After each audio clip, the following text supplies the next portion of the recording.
panel session. CDP is a team sport, proving the business value of customer centricity. My name is Sarah Samble, and I'm responsible for our customer success manager team here in Australia, New Zealand, and across Asia. And I'm really delighted to share some of the experiences of our panel members today. Our goal with this session is to give you all some insight into how some of our customers have approached the process of getting started with customer-centric, data-driven personalization programs within their organization. And our goal today is really to cover a range of topics, from getting organizational buy-in to personalizing and contextualizing the value of the CDP, making it really specific to the internal teams that you're pitching to get that organizational buy-in, and what are some of the best practices that they've established within their organizations to really build a practice around ownership and driving change through personalization. So I'll hand over to our panel members to quickly introduce themselves, and I'll start with Monique. Hi, so I'm Monique McMahon. I work at Meridian Energy based in Christchurch, New Zealand. So I'm the data-driven marketing manager here. So key to my role has been implementing a range of different MarTech, primarily focused on Telium and implementing the CDP across both our PowerShop and Meridian brands. And yeah, I'm Paul Wallace, so the Head of Digital Innovation in the Technology Tribe at 7-Eleven Australia. So key to my role is really the development of digital customer experiences from in-store, online and mobile. So that's both sort of the digital channels, but also the technical stack that sits underneath that. And I'm Janice Carey. I'm from Bupa. I head the analytics team that is in our customer and strategy office. And the purpose of our customer and strategy group is to create a simpler, more relevant experience for our customers. Thanks, guys, for joining me. So I'll start off with our first question. So what drove your organization into pursuing a CDP, or more specifically, what got you started focusing on personalization as a key initiative with your organization? I'm happy to get started. So thinking about Telium as a CDP, it wasn't our first time out of the blocks to be thinking about personalisation. But what was different for us was that we were struggling to measure the return on investment for the significant spend that we were putting into our tech. And we were coming at it from the point of view of how do we justify our return on investment. And we were also struggling with time impact of what we were seeking to do to improve customer experience. So that was where our journey started, that we were seeking to improve but didn't know what our baseline was. I can jump in there. So for Meridian Energy, key for us is we really need to be competitive. So in the retailing industry, electricity industry in New Zealand, there's 44 retailers that we're competing with in a very small market. So for us, we knew we had to deliver a customer experience that was a lot better than others to really cut through in the noise in the market. So for us, the CDP really enables us to get that single view of the customer and enables us to deliver the relevant personalised communications to customers, essentially giving them a reason to stay with Meridian, and that when one of the competitors knocks on the door, which they do, they can remember that experience and actually they don't change. So that's been a key reason we've actually gone ahead with Telium. Yeah, and for 7-Eleven, it was all around an insight of know me and wanting the customers to feel that each and every time they visited a 7-Eleven store. And in particular for convenience, it wasn't just increasing relevance through personalisation, but more importantly, our average customer only spends around about 2 minutes in store. So how we use data to make that experience more convenient and almost top and tail it. So how do we communicate with them either side was really core to why we sort of went through that personalisation program. Yeah, and did I guess in all of those examples, did all of the kind of people internally agree with that view of what you guys were trying to achieve, or were there pockets of teams where you were talking about things that didn't quite make sense in their context and you had to kind of regroup on what you guys were trying to achieve? Well, in our case, we absolutely didn't have shared language. And I think this is often true in a corporate, that that there are lots of groups that have technology spend rights and lots of people running initiatives that are focused on the customer. So for us, it wasn't about talking about personalisation because that had a specific meaning to one of the groups. It wasn't about talking about a customer data platform because what did that mean anyway? It was really about what are the things that we can't do today for our customers, for our people, and for our business that we could unlock with this capability. So it was, I think there was an aha moment between, there are about 6 groups in our organisation that have a stake in what we're doing, but there was no way we were going to get anywhere by seeking perfect alignment with 6 groups. So it was more the aha moment between the analytics group and the digital tribes. There was a specific problem that my tribe in analytics needed to solve and that the digital development crew needed to solve. So we thought big, but we started small. Yeah, and I think for us, it was sort of driven by the marketing team. So there was this vision, and we could see actually in order to beat our competitors, what we need to do, we needed to have this tool and we needed to establish personalisation. So very much as a data-driven marketing team, we've had to take the rest of the business on that journey, and it has been trying at times, but I think it's really customising the message to each of the different business units and communicate that this tool isn't just a marketing tool, that it actually can add value to every person's role. So it's been really key for us communicating that to the different business units. And I guess key for us is really hitting the ground running with the first use case. So Telium and CDP is very technical and not everyone understands that. So to conceptualize what it actually does through a campaign really helps them understand it. So for example, we first launched with customers moving house. So people could understand that we were using the website behavior, linking that into an audience, and then we were sending some comms off the back of that. So when people actually saw the journey, they could understand that it was making it a better experience. And then in turn for them, it makes their job better when they're having interactions with customers. So yeah, really changing up the messaging and the wording that we used for each team was key. Yeah, we had a similar experience. It was so much about creating some energy around a tangible use case that was going to deliver value.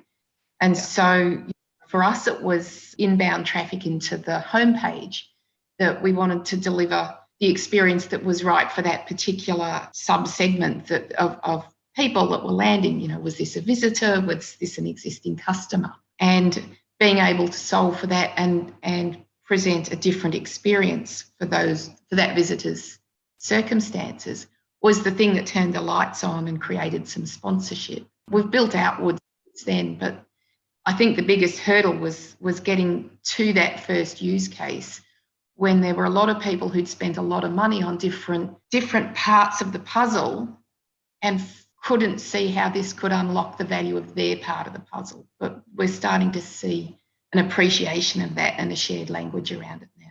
Yeah, and for us, it was we had to lift the conversation up above personalisation, so that the wider business could really understand what we were wanting to achieve. And the first step in that was kind of creating a little bit of a North Star.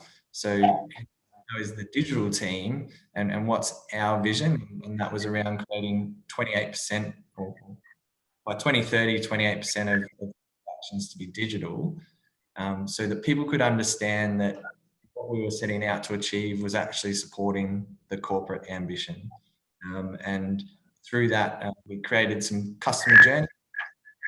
We anchored the experience so people could also understand what does this mean for customers and also in store. That really kind of helped understand what the benefit would be. And in particular for a retailer, we tried to break that down to what does that mean around transactions, and even for like at a store level, what are we expecting, in terms of incremental transactions into stores? And that helped really grow the excitement around, what the outcome could be and the benefits. And I think it's so important that North Star, that guiding light of we are aligned we're aligning this program of work to corporate strategy, to these big rocks that we're trying to achieve within organizations. And so, you know, the individual use cases are tactics on the road towards achieving those. And this is all an incremental process to really kind of, you know, get to that goal. And there has to be measurable kind of milestones within that tell us, like, we're on track, we're getting those transactions, or we're seeing the uplift because we've identified, you know, X number of members on the homepage and we see them converting X% better. Like, you know, being very specific about that as you go through the journey really kind of makes things much more tangible for people, and I think elevates also the work that you're doing. It's not just these use cases. You're actually kind of you're supporting corporate strategy of you know, what the business is trying to achieve. Exactly. Yeah, cool. Okay, so what do you think have been some of the biggest challenges around team members, or from a team perspective?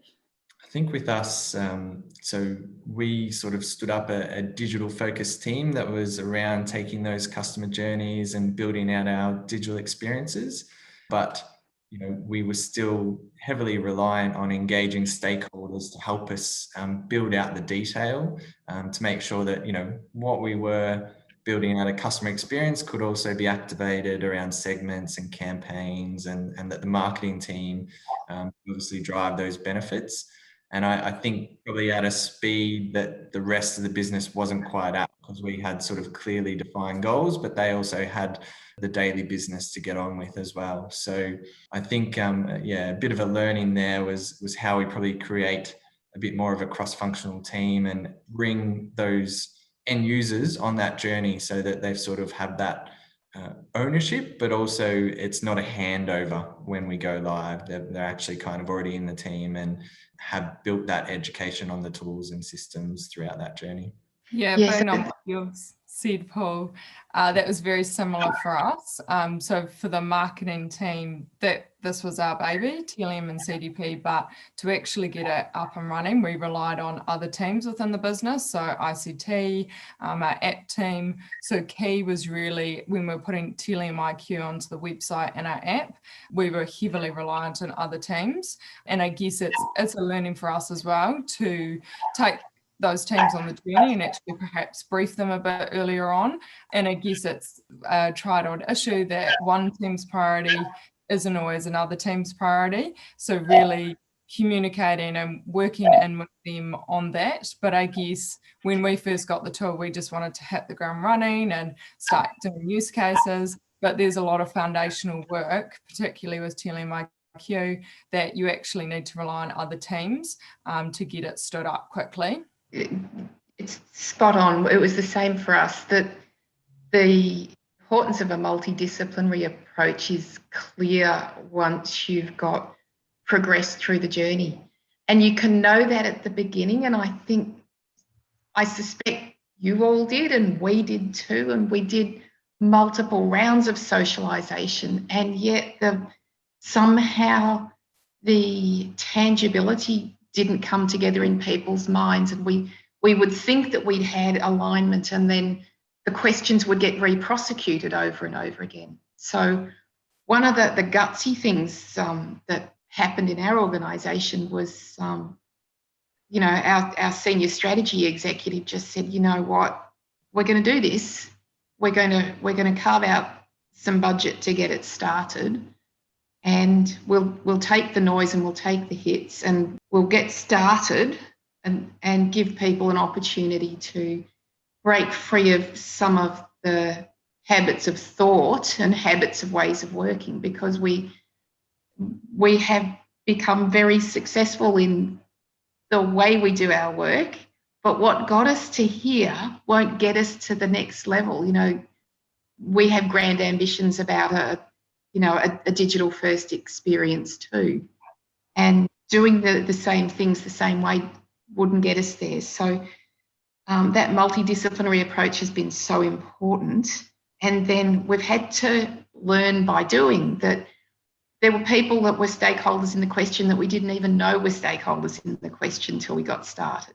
So we had to have some of the break up and make up conversations with a bunch of people before we really started feeling like we had even a shared definition. How long, would you say that process is kind of taken for you, Denise? Yes, I'm probably, I don't know how typical we are, but it was easily 18 months. Right. And it was 18 months getting to the point of saying we're progressing with procurement.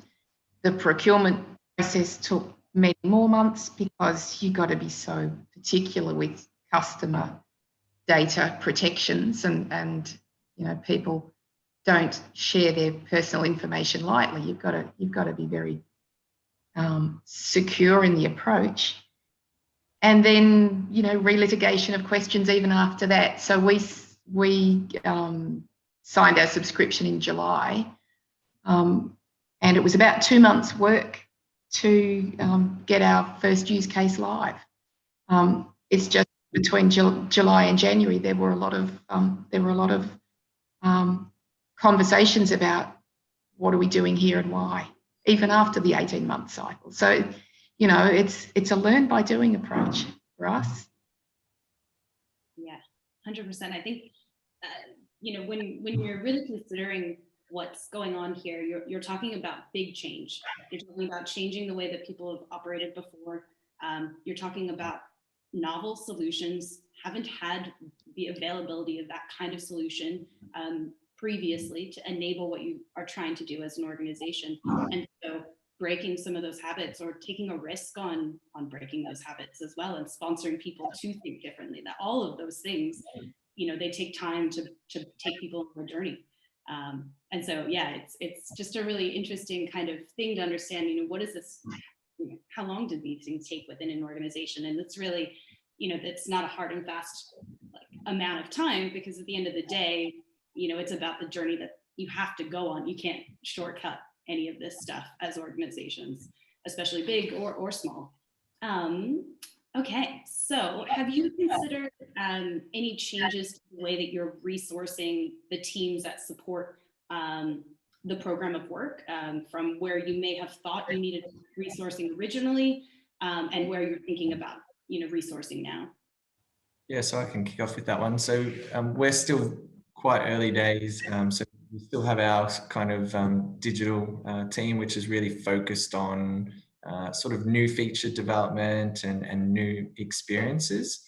And then essentially we've stood up a squad that we're calling sort of enhanced loyalty within our insights center of excellence. So we've just moved to enterprise agile, and we've sort of built an insights area to kind of drive a bit more strategic view and focus around personalisation, and even how are we building capability across the business, which is really good.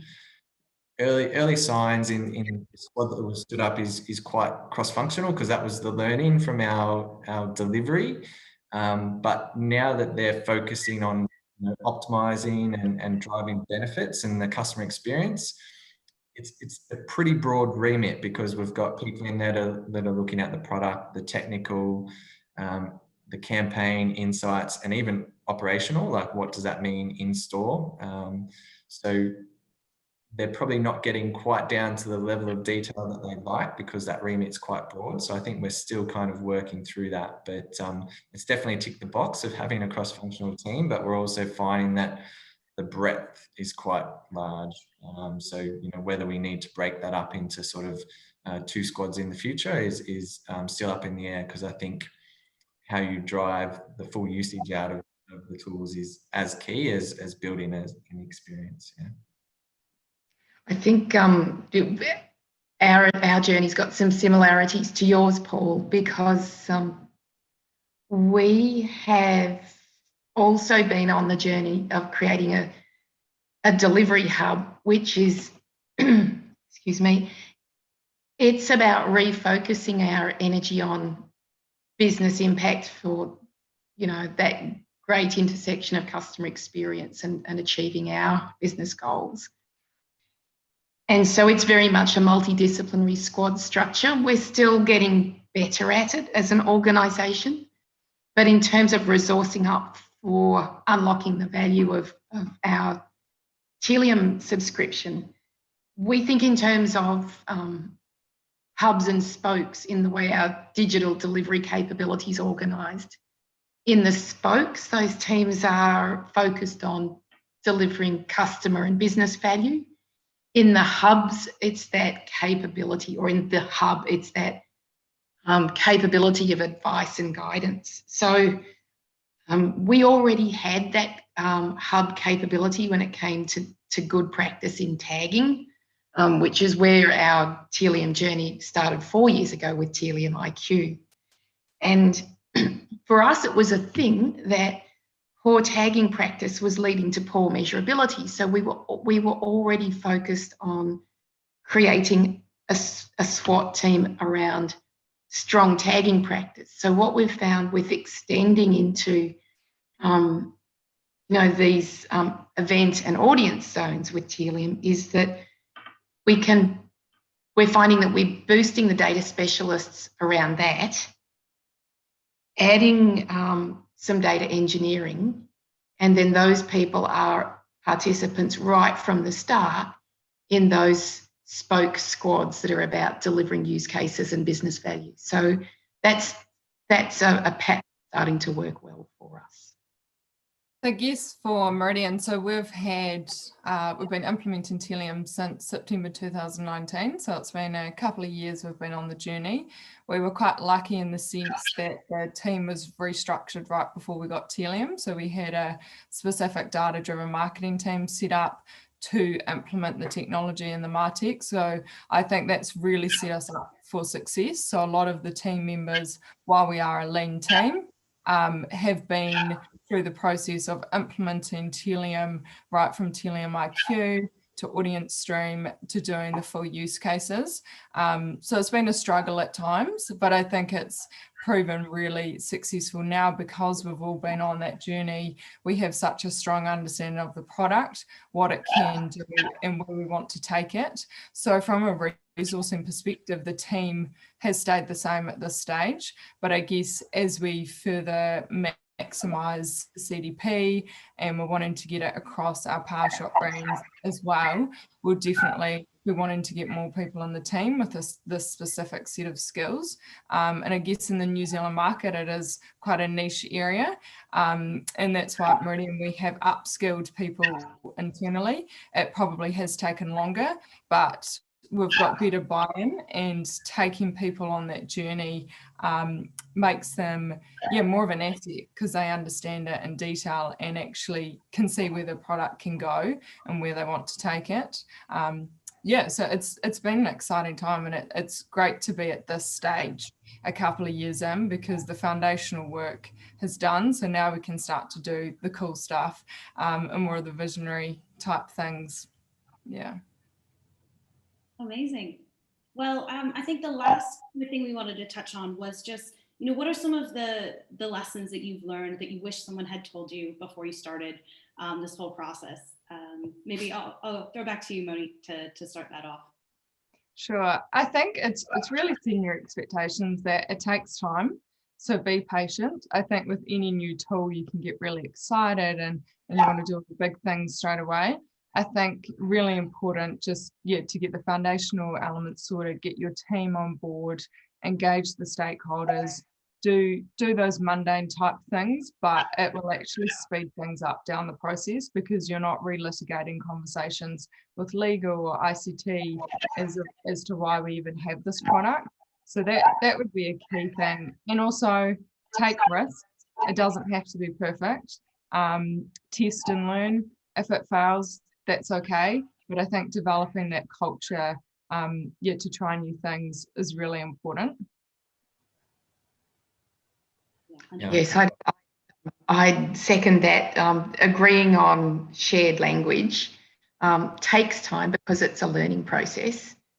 And I think the other thing that was an aha moment well into the journey that would have been great at the beginning was to understand how useful this tech is to enable our existing tech to work together. I think if we'd understood that early on, we'd have been better equipped for some of those important stakeholder conversations across sales, marketing, and technology.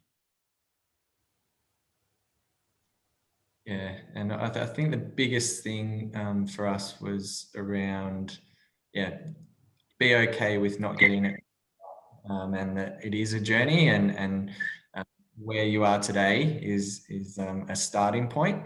And I think that was for multiple things in terms of setting expectations with the wider business, but also making it okay for the team that, you know what, if something fails, it's okay. It's not an issue. It's, we'll move on and we'll figure out a different way.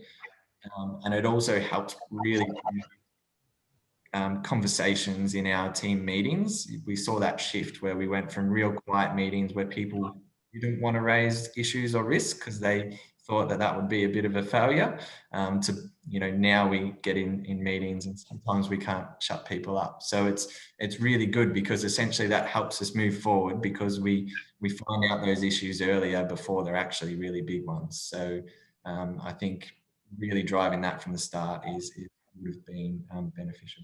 Yeah.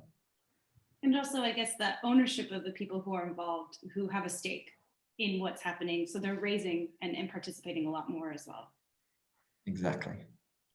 Yeah, amazing. Well, thanks, guys. I think maybe we'll just do one quick kind of closing statement from you all, and then that's going to be us for today. Yeah, I'll kick in. So I think the big thing for me and what I've taken out of the whole journey is definitely that North Star, because it has been constant throughout our whole journey, and it really gives the view of where we're heading, but allows the team to kind of change and adapt as we learn. So I think that's been really important in helping us achieve. Yeah, and I think, key to all of this is really making it relevant to internal teams and really making it relevant to their roles, how this tool can help them, and ultimately putting the customer at the center of all our decisions. At the end of the day, this is to make customers' experiences better. And I think just keeping that top of mind is really important, that we're doing this not for our own team's success, but it's actually for the betterment of the organisation and for our customers as well. A similar theme for us, that we can get very busy doing business with ourselves in a big organisation. And so it's so helpful to get into the habit as a group and remind each other and be willing to remind each other to think like a customer. What would we want for ourselves in the experience we're building? And the combination of that North Star and the strategic North Star of the business, those are the keys. Yeah, amazing. Well, thank you all so much for sharing a little bit more about your experiences and going on this journey. And hopefully everybody watching today, got a lot of value out of hearing more about your experiences. So thank you.